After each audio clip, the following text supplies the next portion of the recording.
Hello, good morning. आणि आजचा log आहे सोईंग द सीड्स. जे सीड्स आहेत ते मला पूर्ण पॉटमध्ये प्लेस करायचे आहेत. सो स्प्रिंगमध्ये किंवा समरमध्ये मी ह्याला गार्डन बेडमध्ये प्लेस करणार आहे. हे जे पॉट्स आहेत जे मी लास्ट इयर सर्व कलेक्ट करून ठेवून दिले होते, स्मॉल पॉट्स आहेत. सीड्स पण मी लास्ट इयर सर्व प्रिझर्व करून ड्राय करून ठेवून दिले होते, झिपलॉक्समध्ये बांधून ठेवून दिले होते. सो आता मी सर्वात आधी स्मॉल बाउल किंवा कंटेनर्स घ्यायचे आहेत, त्यामध्ये पाणी ॲड करून हे जे सीड्स आहेत ते सर्व पाण्यामध्ये अर्धा किंवा 1 तास भिजत ठेवूया आपण. आणि नंतर ते आपल्याला मातीमध्ये ॲड करायचे आहेत. तर सर्वात आधी मी तुम्हाला माझे सीड्स दाखवते.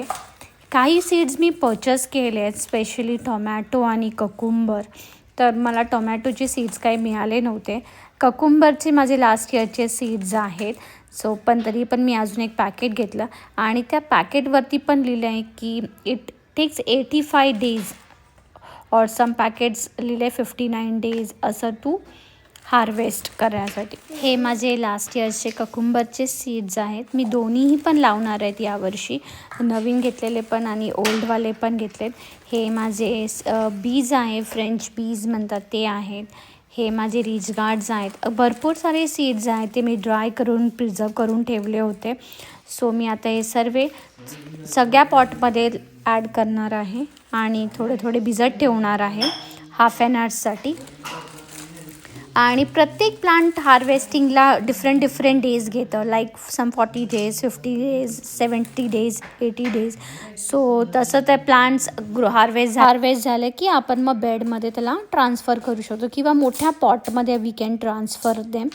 आणि आता मी इथे जे स्मॉल पॉट घेतले त्याला मी थोडं सेलो टेप किंवा असं ट्रान्सपरंट टेप लावून त्याला लेबलिंग करते, कारण मग आपल्याला थोडे ग्रो झाल्यावरती आपल्याला व्हेजिटेबल प्लांट, फ्रूट प्लांट किंवा फ्लावर प्लांट आपल्याला इझिली फाइंड होतील आणि आपण प्लेस करू शकतो मोठ्या पॉटमध्ये.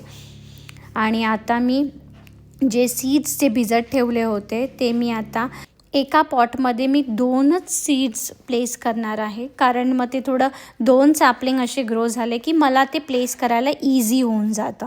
आणि वरतून मी फक्त एकदम थोडंसं माती ॲड करणार आहे, कारण आता इथे मी प्लास्टिक ग्लासेस घेतले, त्याला खालून थोडे ड्रिल केलं आहे आणि नंतर त्याच्यामध्ये पण मी सीड्स सो केले आहेत.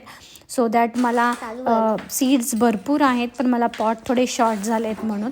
आणि ह्याच्यामध्ये हे एकच कंटेनर आहे, त्याच्यामध्ये मी जे फ्लावर्स सगळे आहेत, जसं मेरीगोल्ड आहे, झिनिया आहे, सर्व फ्लावर्सचे जे सीड्स आहेत ते मी या मोठ्या कंटेनरमध्ये ॲड करणार आहे.